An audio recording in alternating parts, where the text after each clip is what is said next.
The headlines never told the whole story. Johnny Depp's charm hid 7 Hollywood wars, each one more explosive than the last. From storming off sets to silent hatred caught on camera, these are the actors he reportedly couldn't work with again. Number 2 shook an entire industry. And number 1, the world watched every second of it.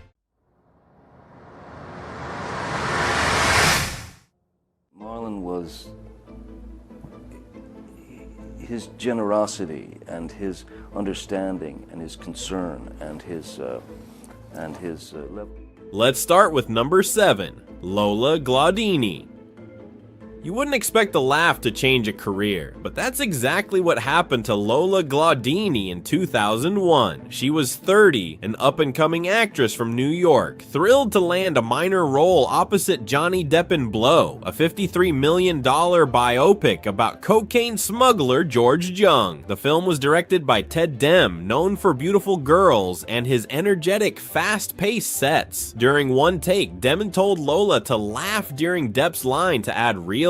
She followed direction exactly. According to Lola Glaudini, Depp allegedly grew upset during a scene, confronting her on set, a moment she later described as shocking. She later said on the Pajama Pants podcast in 2023, "He lost it. He screamed, 'Who the do you think you are?'" Who the do you think you are? Who the do you think you are? Shut the I'm out here and I'm trying to say my lines. "I froze." Glaudini recalled, adding that the crew appeared stunned by the outburst. Was it perfectionism, stress, or ego flaring under pressure? It's hard to tell. By that point, Depp was juggling superstardom from Sleepy Hollow and prepping Pirates of the Caribbean, a global franchise that would soon change his life. He was known to be moody, intensely method, and highly protective of creative control. What's fascinating is that Ted Dem privately defended Depp afterward, telling colleagues he's under creative strain. Just a year later, Demi died suddenly of a heart attack at age 38, cutting off any chance for reconciliation. Glaudini, shaken, avoided mentioning Depp publicly for decades. Her story resurfaced only when fans noticed her podcast clip trending on TikTok, millions revisiting a forgotten set meltdown from Hollywood's early 2000s. One laugh, one outburst, 2 careers forever diverged. Now moving on to number 6, Armie Hammer. There's ambition, and then there's The Lone Ranger. Released in 2013, it was Disney's massive $250 million attempt to reinvent a classic.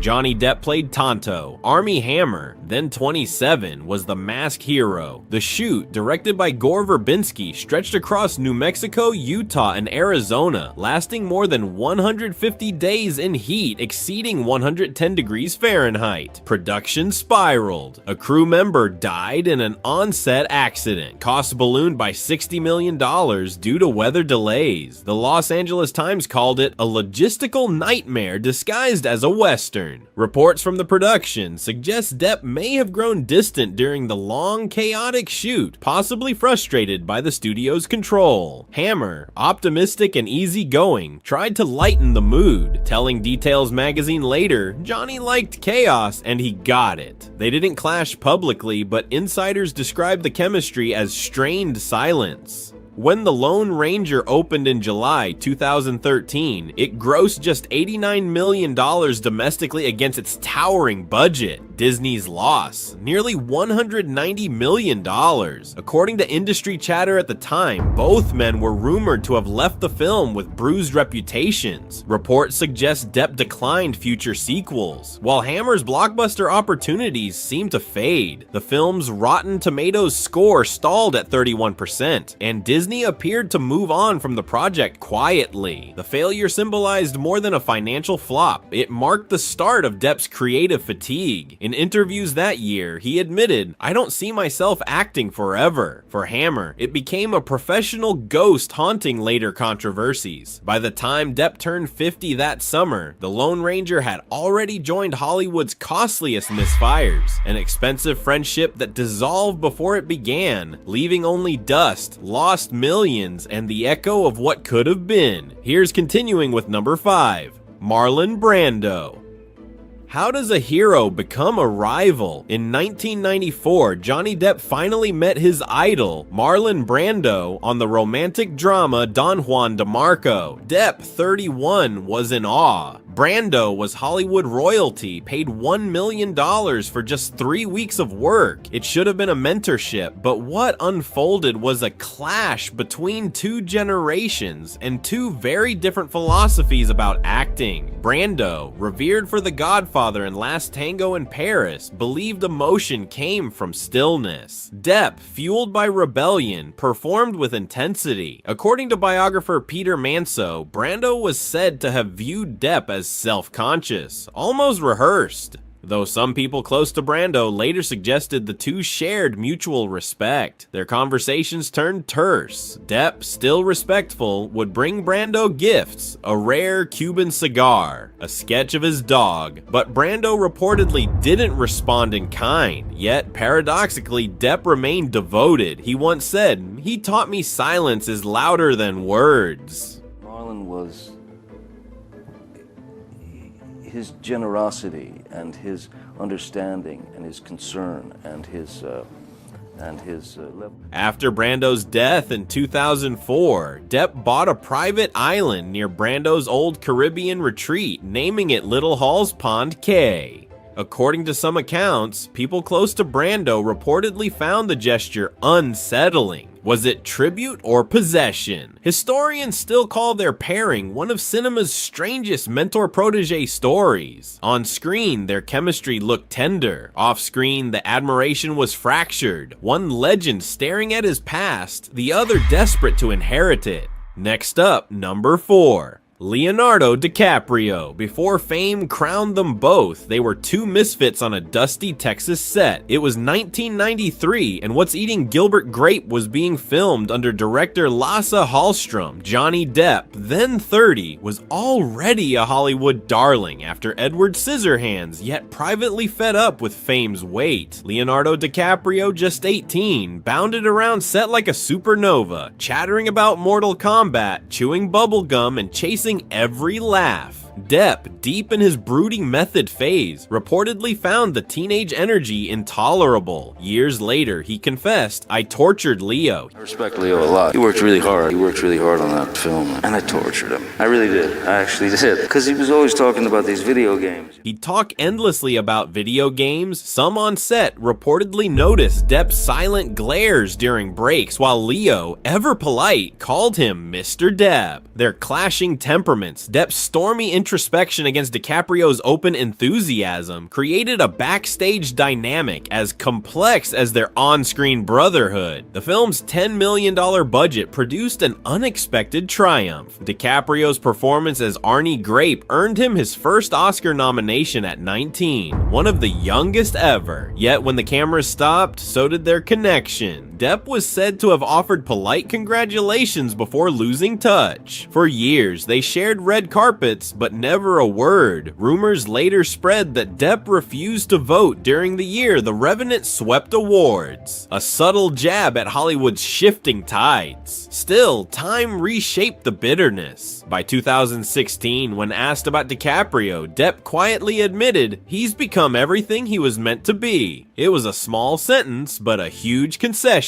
From a man who once couldn't stand a teenager's laughter to one who finally recognized the fire behind it. Let's move on to number 3. Angelina Jolie, 2 of Hollywood's brightest stars, Johnny Depp and Angelina Jolie, met in Venice in 2010 to film The Tourist. The world expected allure, intrigue, and undeniable chemistry. Instead, what developed on set was something closer to silent warfare. Depp, 47 at the time, thrived on spontaneity, famously avoiding rehearsals and preferring improvisation. Jolie, 35, came armed with scripts, notes, and precision timing, an actor who dissected every line before stepping on camera. According to reports cited by People and The Guardian, some crew members described a noticeable creative tension during filming. Jolie reportedly bristled at Depp's lateness and his constant change chain smoking between takes, while insiders quoted in Vanity Fair claimed Depp found Jolie too rigid, too focused on control. Their scenes often ended with chilly silence, the chemistry forced through professional courtesy rather than warmth. At the film's Venice premiere, observers at the premiere said the distance was visible. Jolie charmed reporters and fans. Depp quietly left before midnight. The $100 million production earned $278 million worldwide, but critics weren't fooled, calling it a movie about two strangers pretending to enjoy each other's company. Behind the glamour entertainment gossip at the time claimed there was on-set tension, with some reports mentioning eye rolls and missed cues. Years later, leaked production letters revealed Jolie initially hesitated to accept the role unless Depp committed to a structured, punctual work process. Ironically, he never did. That contradiction defined their collaboration, her discipline versus his rebellion. Today, both stars speak politely of each other, but insiders agree. The Tourist remains a masterclass in cinematic illusion. Hollywood sold it as romance, but beneath the lights, it was a cold standoff between two perfectionists unwilling to bend.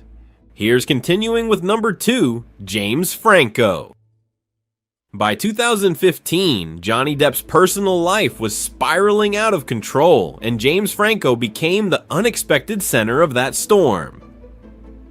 Franco was cast alongside Amber Heard in The Adderall Diaries, a small $5 million psychological thriller filmed in Brooklyn. What should have been just another indie collaboration instead ignited one of Hollywood's most uncomfortable jealousies. According to sworn testimony from Depp's 2022 defamation trial in Virginia, he would question Heard nightly about Franco, convinced their on-screen chemistry had turned real. The paranoia reached its breaking point on a 2014 flight from Boston to Los Angeles. According to court testimony referenced during the 2022 trial, Depp's security guard described an incident where the actor appeared intoxicated and upset while shouting Franco's name. 2 years later, elevator footage surfaced showing Franco visiting Heard's penthouse on May 22, 2016, the night after she alleged a violent fight. That silent, grainy 90-second clip was widely circulated online during the trial, surpassing 100 million YouTube views within a week.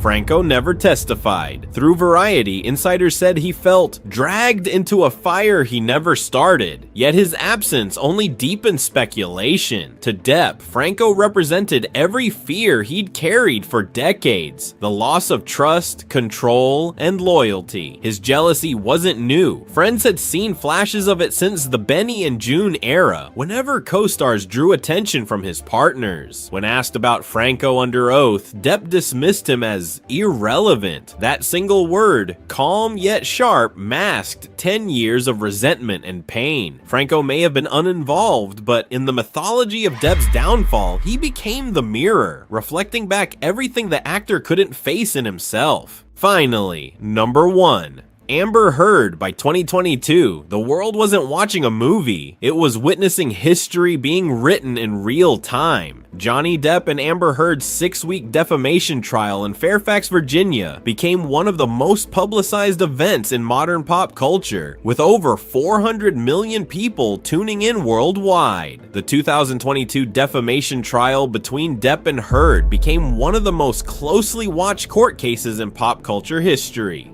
drawing intense media coverage and public debate. Their story began in 2009 on The Rum Diary, blossomed into romance by 2012, and crumbled by 2016 when Heard filed for divorce, accusing Depp of domestic abuse. He denied every claim. In 2019, Depp struck back with a $50 million lawsuit over Heard's Washington Post op-ed labeling herself a public figure representing domestic abuse. Heard countersued for $100 million. During the televised trial, both sides presented conflicting claims involving alcohol, prescription pills, broken glass, photographs of alleged injuries, and emotional audio recordings. Depp testified for over 20 hours, describing walking on eggshells every day. Heard's side painted him as volatile and manipulative. Online, the trial became cultural warfare. TikTok hashtags defending Depp surpassed 20 billion views, dwarfing support for Heard. Memes, live streams, and global debates transformed the courtroom into the internet's coliseum. On June 1st, 2022, the jury sided largely with Depp, awarding him $10.35 million and Heard $2 million in her countersuit. That night, Depp quietly performed alongside Jeff Beck in London. Heard soon moved to Spain. Some media outlets began referring to this moment as the Depp effect, a reminder of how reputation, fandom, and scandal can redefine celebrity justice. When Depp returned to film in Jean du Barry, Cannes greeted him with a 7-minute standing ovation. Yet for both stars, one truth remains: fame fades, wounds don't, and the echoes of that trial still linger everywhere. Before you go, don't miss what happens next. Tap the video on your screen to uncover Hollywood's untold rivalries, shocking betrayals, and secrets even bigger than Johnny Depp's story. Watch now.